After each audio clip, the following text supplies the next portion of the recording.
Let me pass over to Michael here, and he can tell us all about it, and we'll be amused, I'm sure. Take it away. Thanks, Rob. It's really awesome to be here, even if it's virtually. I also worked a lot with Hiroki too, mostly. So H6CY on making this film too. So I want to thank him for that. But yeah, I'm a Stanford graduate student. I graduated from the MFA in documentary film program at Stanford in June. And what I'm going to be sharing with you all today is the first film I made in that program.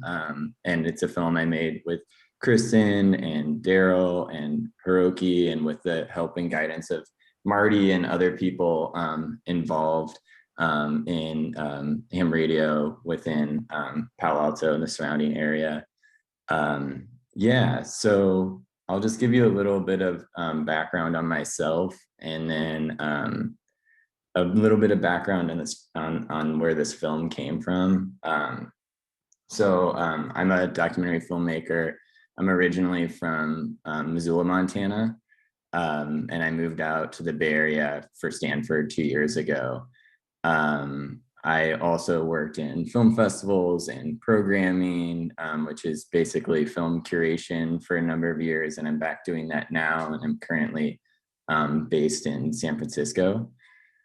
So this film was, like I said, the first film that I made in the MFA documentary program. And the way that that program is structured is basically in the first year, we make 3 short films, short documentaries. And then in our second year, we make a thesis film. So this is the first of it. It was definitely the most stressful quarter that I had at school. And it was probably the most challenging film I had to make in all of my time at Stanford, given just moving to a new place and the high level of intensity at Stanford as far as work. And then also the constraints of how we had to make the film. So this is a film that I shot on a 16 millimeter Bolex camera. So it's in black and white film. It's a hand crank camera. So I'm sure like some people in here have shot on those cameras. For me, because I'm young and used to the digital age, it was very new. It was like kind of exciting to go that analog, but it was really challenging. And so basically we had to make a 5-minute or so short documentary with 15 minutes of footage that we could shot. So we got 15 minutes of film, and we couldn't record audio while we were filming. So all of the audio and sound design had to be a separately recorded thing and be laid in later. That's one, because the sound when you're filming, you can hear the camera and the film moving through, which is really loud. But also it was just kind of like a way to make us think about sound design and documentaries kind of creatively. So I ended up wanting to make a film about ham radio because it had been something that I was always interested in. I knew people who were interested in it and doing and practicing it a bit in Montana, but I didn't really know much about it. And when I was thinking about ideas to shoot in analog, basically, it seemed like the analog nature of radio and the analog nature of film kind of worked in an interesting way for me. So I was interested in that dialogue. And then I also really love the sound of ham radio, like all of the sounds of moving through different channels and hearing the distortion on people's voices and just like everything to do with it, to me, was really sonically interesting. And so because this film was so much about sound, and it had to be because its sound design was all recorded separately, ham radio just seemed like a really interesting kind of cinematic world to build. So This film is not, I wouldn't say it's necessarily a film about ham radio, that it like does any explanation of what ham radio is, and or gets into any of the history of it. But what I wanted to create was kind of the feeling um, of kind of searching through the world of radio, and coming upon kind of random conversations and voices, and kind of having just a quick kind of experience of moving through the airwaves, was one of the main things that I was interested in. And then I ended up filming most of it with Hiroki, which was really amazing, and he was so open, and it was so fun to hang out with him in his ham shack, which is the first ham shack I had ever been to. But I got to film in a few other ham shacks too, so it was cool to see the diversity of those out there. But I'm gonna try to share the film over Zoom. Sometimes there can be a bit of a latency, like there'll be a lower frame rate. And so it might kind of ruin the experience a little bit, but I'm gonna post in the chat a link to the film too. So if you want to revisit it after the meeting, or it wasn't working on your end technically, you can go and look at the film at your own leisure. It moves kind of quickly, and is a little bit of a strange film, so it might require multiple watchings, and you could pick up on more little things that way. So I'll try to leave it there. Before I get started and show the film, and then I'll just open it up for questions. Does anybody have any comments or anything they want to ask me before I start this? Are you licensed? I'm not. Are you going to get licensed? I should. It would be really fun. Okay. I almost wish I would have during the pandemic. It's been a good time to study. Right? Yeah. And talk to people, Yeah. Michael, I have an observation that you made that might resonate amongst the hams here. It's something that we take for granted, and it was your. I'm going to use the term layman's view, since you're not in the ham community. Totally. Of this, you said the sound and the way things, sound as we change channels, or the way the sound of the airwaves and how they work. You used the term, it was sonic to you, which I thought was very interesting. And I think it's poignant to point out that for us, when we sit behind the mic, everything's more technical, and we do hear sounds, and we do make adjustment to those sounds, but you look at it from a nostalgic kind of look, which is impressive. And I think when we all kind of just watch this video, there's something that will resonate, that yes, that is the sound of ham radio, and it kind of has a core through all of us. So I appreciate that explanation.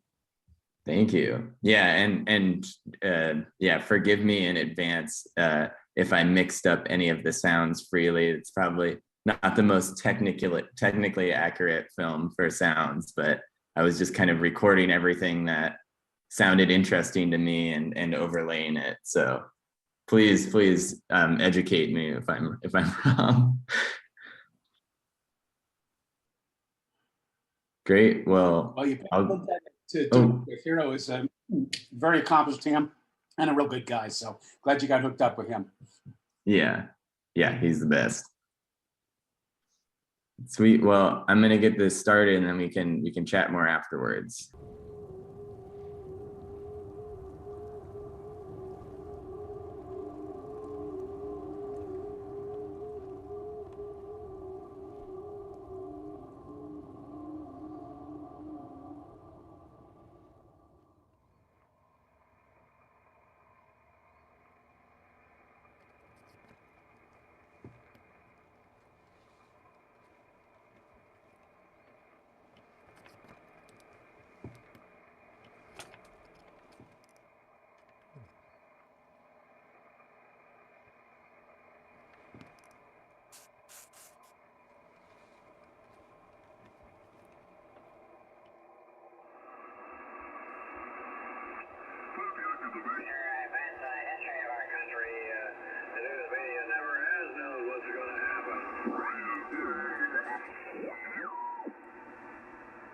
CQ, CQ, CQ. Hello, CQ calling CQ. This is AH6CY, Alpha Hotel 6 Charlie Yankee, listening for any call from anywhere.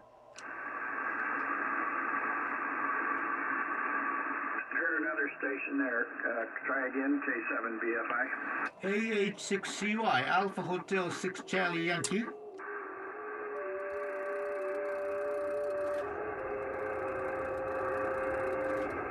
Alpha Hotel 6 Charlie Yankee, AH6CY calling CQ and listening for any call from anywhere. Calling CQ and I can hear John in Florida, and I can hear Bob in Minnesota, but they can't hear each other.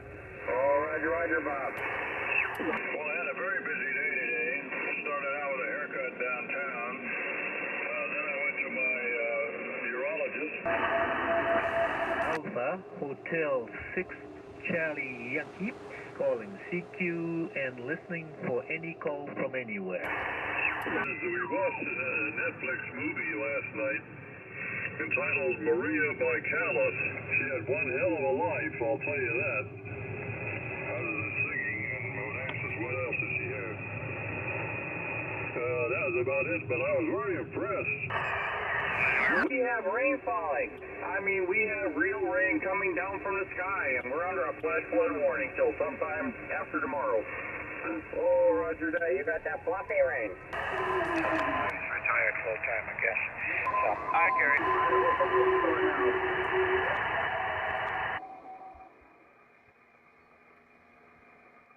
Alpha Hotel 6 Charlie Yankee calling CQ and listening for any call from anywhere.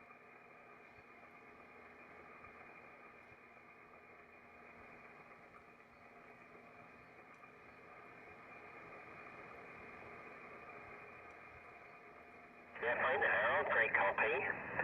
Coming through extremely well this afternoon. It's been very good conditions today between here and yourself and further east into Europe. It's a lovely day here. It's about 10 degrees centigrade. It's a bright, sunny day. Okay, W5OG, you are 5'9", very nice signal into Northern California, about 30 miles south of San Francisco. The name here is Hero.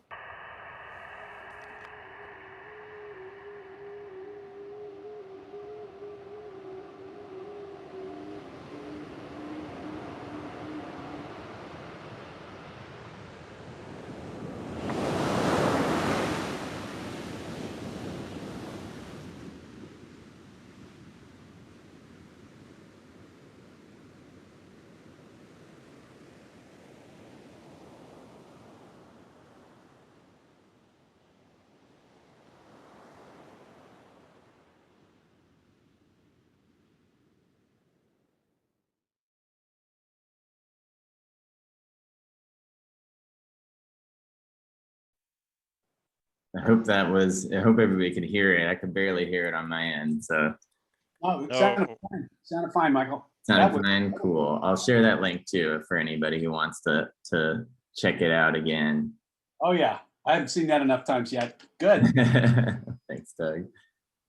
Can you explain or expostulate, I guess, a little more on was the waves in the ocean a metaphor for something? Yeah, for me, I was thinking about, I think one of the hard things for me to think about was how to visualize the radio space. And I was thinking a lot about wavelengths and radio waves and kind of the link visually between those two things. And then I was also interested in kind of the ocean too. Hiroki and I had talked about sometimes receiving messages or talking to people on over the ocean and far distances away. So to me, the ocean also kind of symbolizes this vast space in between where you're still able to connect with people. Yeah. Because I remember I mean, I've only been a ham for 4 years. And I remember first time I connected with a guy in Japan, I just about wet myself. If that's not too gross a thing, but you using a radio made out of some wire stuck on a fishing pole that's on my roof, and I JA9 something. Are you kidding me? This guy's in Japan. This is so cool. So Yeah. Just to reiterate now, if anybody just showed up, that was black and white on a very vintage camera that you were hand cranking the whole time. Is that correct? So you hand crank it about 12 times, and then you get 20 seconds of spring loaded power before you have to start cranking it again. Well, that's okay. Yeah. So there's, once again, there was so much in that short film that was about history and nostalgia, once using that word again in so many different facets. It was fascinating. Thank you. I liked the touch of when he put the soldering iron into the cleaner that you in the soundscape you made the little poof. That sizzle that when they you have the film was 4 minutes and 30 seconds, something like that. Yeah. How much rough footage didn't make the cut? That would be about 10 minutes. Yeah, that would be about 10 minutes. Exactly, almost. Yeah. So because was anything juicy on the cutting room floor? I mean, not necessarily. Well, us ham radio guys, we can get wild. So I understand. Yeah, I mean, there was a the few drugs ham and the shacks babes, that were a little too the babes and the crazy. All that stuff goes on the floor. You don't want to embarrass us, right? Yeah. Okay. Yeah. The ham shack parties. I cut all the ham shack, the secret underground ham shack parties out of the film.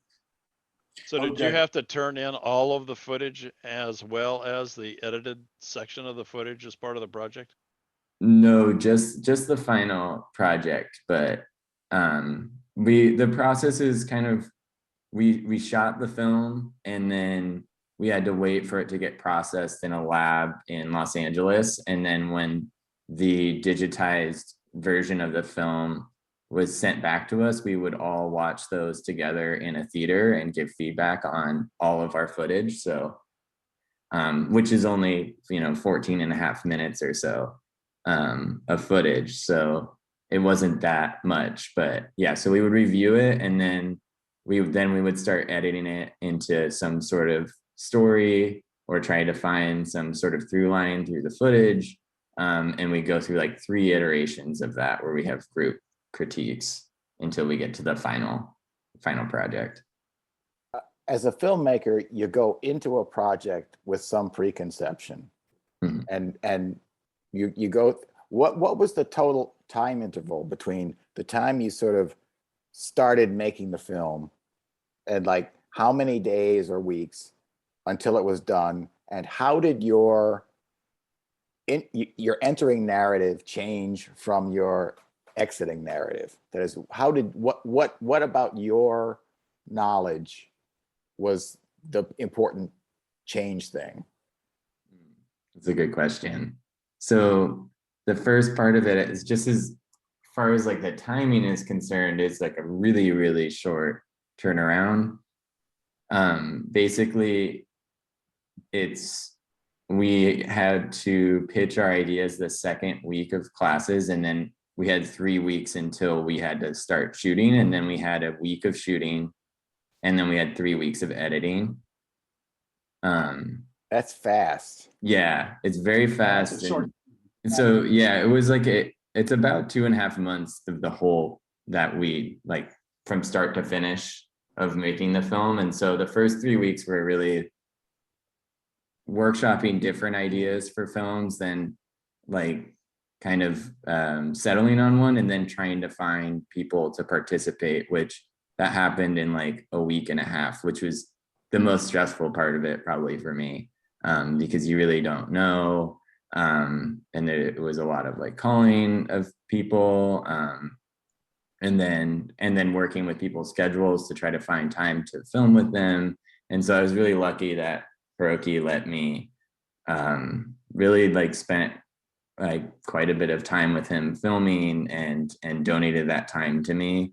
He really saved my ass making this film, because it was that for me is the most kind of stressful part. And then once we started filming it, I found that to be really fun. I mean, it's high pressure when you only have 20 seconds to get a shot, and when there's so many things that go into each shot, it takes a lot of directing. Like we would have to physically tape measure to pull focus because we wanted to get as critical a focus as possible. And through the viewfinder, it's just not clear enough if you're in peak focus. So we literally measured from where we wanted to focus to the focal plane of the film, and so many other things, having to use like a manual light meter, a Sekonic light meter. We had extra lights because the film is a pretty low sensitivity to light. So that required a lot of, setting up kind of shots and being really, really intentional about what I was shooting, which was really fun, but also high stress. But I think going into the project, I was really interested in kind of the visual and like I said, like sonic landscape of ham radio, and the conversation about nostalgia and analog technologies, and even the like relation between using a Bolex and all of the technical things that I'm interested in when I'm working in that way, which I love. And the same way that ham radio and hams really are interested in the technology that's not necessarily easy or convenient, but the process is really enjoyable. But I think that the thing that I took away the most that I love was just meeting people and the community, and like seeing people interact and like talk about their ham radio stuff, the people who they had talked to the last week before, and just like the relative like fun and excitement around all the groups of people. I'll point out that in a movie about ham radio, the least likely word you're likely to hear is urologist. Yeah. I thought that was classic. I got a haircut. That was awesome. That was ripper. That was Actually, when I heard that guy by, I went, the middle of 75 meters in the evening. I mean, every ham probably spit out his decaf coffee. Yeah. At any point, did you make a storyboard? Yeah. Oh, many points. Yeah. So the way that the project was laid out was really, I mean, the film was very or a version of the film was well conceived and written down, basically shot for shot, before we started filming. And then that is kind of like a roadmap to have intention when you're on location. And then once you're on location, you're just kind of responding to the limitations and to what's actually happening in front of you, and getting different shots and responding and to things that are surprising and more interesting than what you would have imagined, and pivoting when those opportunities present themselves. But yeah, it was very preconceived before going in. But then what the final film ended up being is similar, but very, very different. And it went in through many different variations that were quite different. And I kind of landed on kind of the journey of Hiroki's message, kind of going through these different radio frequencies and different conversations until it lands on somebody. And so that was in some ways for me, it was kind of like the character was his message. And that the journey of that message through these other kind of encounters with other conversations and people on different frequencies was the guiding principle in the edit then. I'm sure some people can really appreciate that. Good DX is always a good journey. Sometimes a hard fought journey. Yeah. Those are the best. Yeah. You said you had an interest in amateur radio before venturing onto this project path.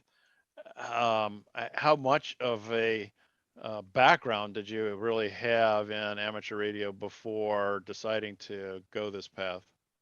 I really didn't have much of a background at all. It was really kind of, I knew about it and I knew people who did it, but I didn't really talk to anybody too much about it beforehand, but I was interested in it. And I also remember a friend of mine's dad was a ham and had a ham shack in his basement when we were kids, and I would see it, but I didn't really know what it was, but it was like visually very interesting to me, kind of like a mad scientist's like den. But I think one of the things that I like going into films, especially documentaries, is it's kind of an excuse to get out of your own world. And if you have like a interest in something else that you don't really know much about, it's an excuse for you to like learn more about it through meeting people and then taking the discoveries that you've made as kind of a naive person going into a community and into a different world, and bringing those findings back out and sharing them with people, you know, sharing your kind of experience of learning about things that are outside of yourself. And I've always found that to be really one of the most exciting things about making documentary films in general, because it just gives me an excuse to be like, oh, I'm interested in this, and now I can have an excuse to talk to these people and become friends with them and learn from them. I mean, maybe that's also a similarity for hams, just talking to people though too, you know, being able to have an excuse to just like start a conversation with a random person that you happen to you know, connect with across around the world. DQ calling anybody for any reason. Yep. Yeah, totally. Yep. Strike up a conversation, lasts a half an hour with somebody you never met before. You may never talk to again. It's lots of fun. Yeah, it's amazing. Yeah, very cool. Well, I got to watch this again, definitely. Yeah, I'll put the link in there. I have a question for the hams. I was so curious. I thought about this a lot when I was in early quarantine, but I'm curious what if the ham radio community changed at all during the pandemic, if people had more time all of a sudden, or were there new hams that had picked up the hobby? I'll volunteer that, man, there was a lot of complaining. Oh my God. Especially on the CW, you know, that's the Morse code section of the things, which I do most. Right. Everybody was yapping and complaining constantly about the lockdowns and the inconveniences. And I don't know, maybe CW people tend to be sort of anti-government cranks, but the general opinion is that it's like they're locking us down in order to imprison the country. And that seems to be a theme that I'm picking up just from eavesdropping from conversations. Well, there was also the other sect of the community that was wanting to become licensed because they had time to study but couldn't become licensed because there wasn't a path whereby one could meet the rules of taking the test to become licensed, and that took Mm. 6 to 10 months to sort out before they did finally come up with a method whereby you could actually use conferencing and be able to take your test and still meet the criteria of 2 testers and watching what you're doing. And you can't use resources to answer the questions. You know, it's not an open book test kind of a thing. So there was that side of the group that was frustrated also. They couldn't get to becoming a ham and being able to broadcast. But it did, I will say that it felt like people were just energized.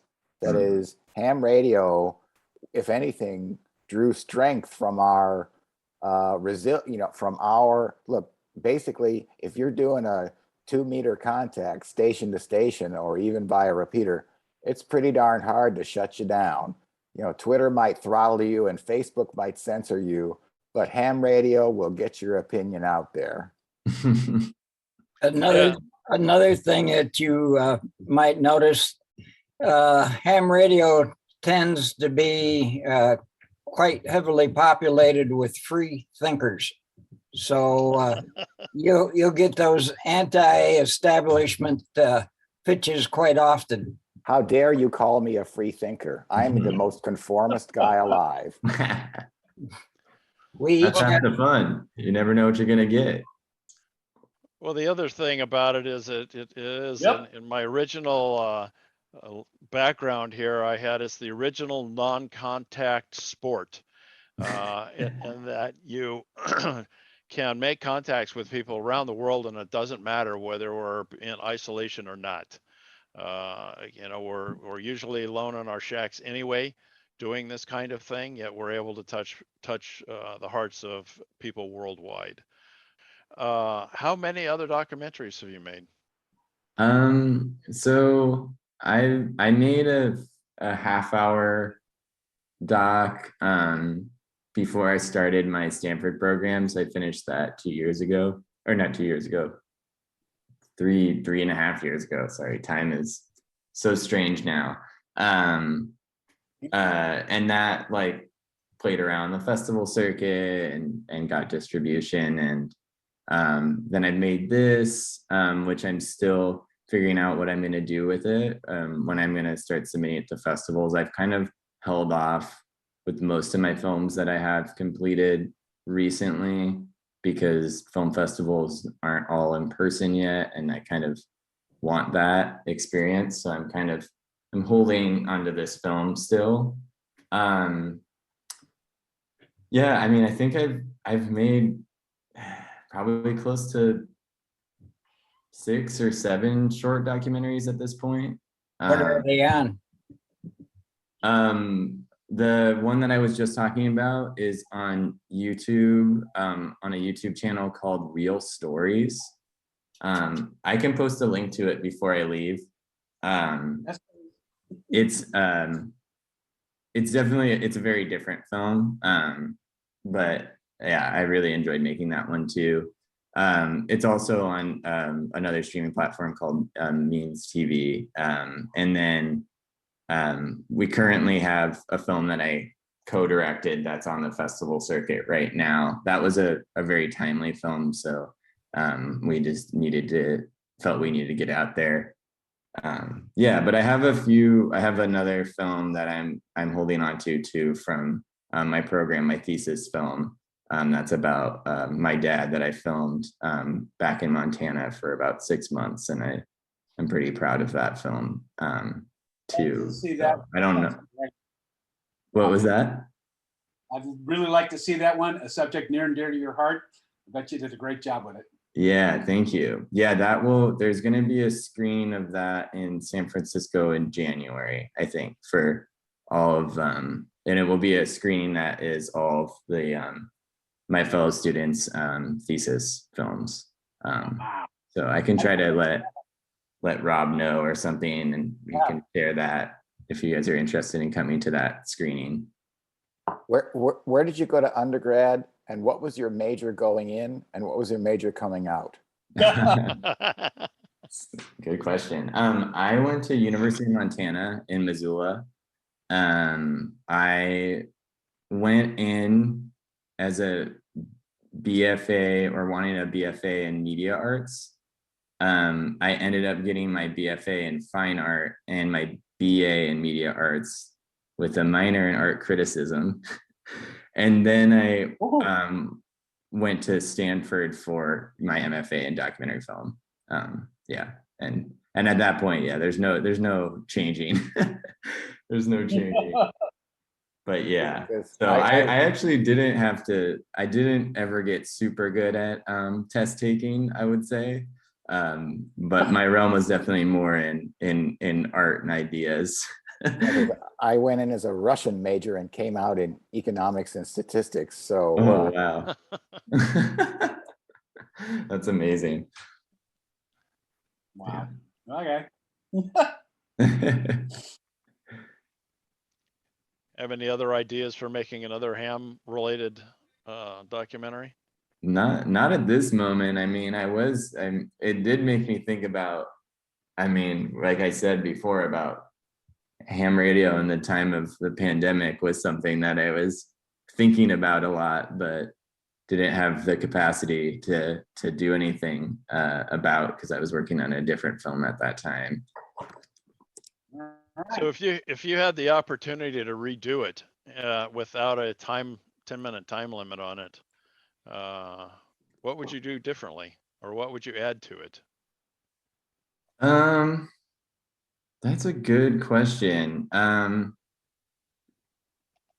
I would have liked to have more time to film more in more people's ham shacks. I would have liked to been able to make those connections more. It's a hard question for this film, because I feel like I needed to work in a very simple way because of the constraints that I had, but those constraints led to the form of the film, and they're like they're completely intertwined. I don't think they can be like untangled, and I enjoyed that because I was limited to basically making a 5-minute film and only shooting 15 minutes of footage, that I had to think of something very simple and concise. But I think I generally like working at a slower pace where I can really meet a lot of different people and get to know them. So I think if I could do it again, I would have liked to be able to shoot over a longer period of time and just meet more people and film in more different spaces. This is Rich. I'm wondering what limited you to the time for the end product. That was a school requirement since I made it in the MFA program. Yeah, so we had to make a film that was around 5 minutes with 15 minutes of footage. The idea being that you would use a third of the footage that you shot. It's kind of like a boot camp for documentary filmmakers, so that you don't become what's called a garbage collector, which is somebody who just films way too much without any sort of intention. They want you to be thinking about. That's way too easy to do with video, isn't it? Yes, exactly. So this is like the boot camp film that like starts off the program to try to deprogram us young people who are used to infinite, the ability to infinitely film anything for as long as we want, which is a really, really usul exercise. If you could imagine Stanley Kubrick, 2001, A Space Odyssey. Now remember, when they made that movie, they had not yet gone to the moon. Yeah. Okay. So except for a couple of little things, it's amazing how much he got right. Yeah. So if Stanley Kubrick was going to look over your shoulder, can you imagine something he would say? Could I imagine something he would say? Whoa. I mean, I'm a big Stanley Kubrick fan, but from knowing what he would say, I feel like he might not say anything at all and might just kind of begrudgingly look over my shoulder and criticize my composition.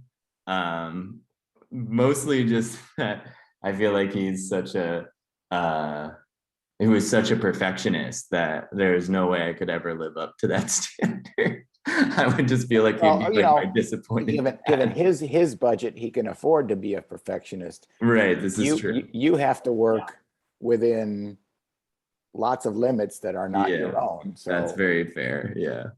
If you had it to do over again, what would you do differently?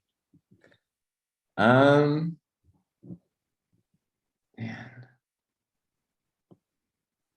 That's a very good question.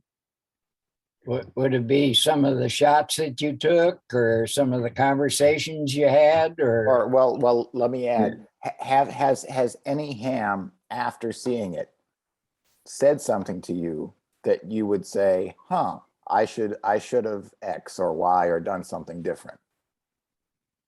Not yet. I think this is the biggest group of hams that I've shown it to. Some people were at the initial screening at Stanford a few years ago when I finished, but not anything to do with technical stuff, although I'm sure I played around with that a lot. I wouldn't really have said, oh, that's wrong, you screwed.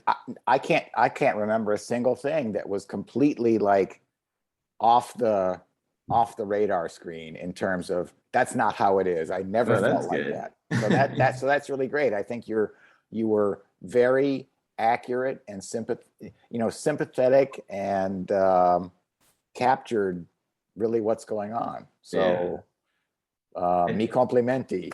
Thanks. Hey, yeah, I guess Michael, to answer Michael? Frank's question, which kind of goes back to Michael?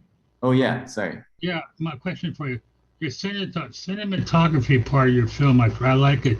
Was there a reason why you went to black and white? Because you look like you kind of follow Alfred Hitchcock, camera angles, black and white. Were you going for that route, or you just happened to do what you want to do? Yeah, so the limitations of the film were that it needed to be shot on black and white film on a Bolex camera. And that was through my program at Stanford. But I wanted to do a film about ham radio because of that limitation and the analog between those two, or the shared kind of analog nature of the two things. But yeah, thank you for the Hitchcock compliment. I mean, I think I love documentary, but I watch a lot of fiction film, and I love a lot of older movies, and I love of lighting, and so that was a really fun part of it for me, was to just think about really like what are the most interesting kind of compositions and lighting that I can like come up with. And yeah, I think I'm just inspired by a lot of fiction cinematographers too, and the nature of this film was so slow because of shooting on a film camera, that I was really able to take my time with the compositions and think about that intentionally. No, I think you did a good job on there. You did get a little bit of Stanley Kubrick cinematography in there. You got a lot of Alfred Hitchcock in there. And matter of fact, there's one movie I don't know if you saw. I just saw recently. It's called the Rear Window. But the idea that was the color version, which sucks. But but I think overall your cinematography did a good job. The way your angle, you got the books in there, the way you look at the radio screen, everything. I think you did a good job. Congratulations. Thank you. Thanks. Nice. Why did they make you use, chemical film instead of digital? What's the point of that? That was because that was to force us to be very, very slow and intentional about how we shoot our footage. Kind of like I was saying before, so we don't become garbage collectors where we're overshooting scenes, because a lot of times in documentary, people feel like they need to get everything, and film all of the things. And sometimes that it leads to having a lot of mediocre material versus really thinking intentionally about what are the vital things that you want to capture and how can you best capture those and then stick to that. It's a really helpful exercise, but yeah, like I was saying before, it's kind of like a filmmaking boot camp where it makes it's incredibly challenging and kind of takes away a lot of the comforts that we have shooting digitally, to make us be more intentional. And then we shoot in the rest of the time that I was in that program, we were shooting with high quality digital cameras.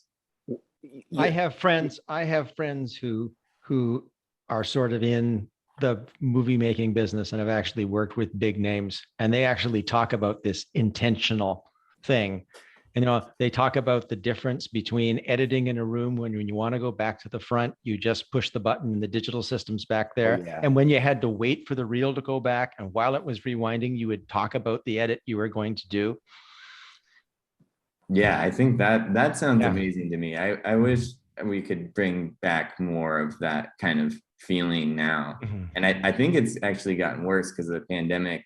Now there's even less of that because everybody's working remotely on films, and on edits. So you don't have that kind of just casual conversation where you're like waiting for something to happen, where you could generate really interesting ideas. Thank you all so much. This is a super fun conversation. It's nice to share this film after it was awesome. dormant. Yeah. Very good.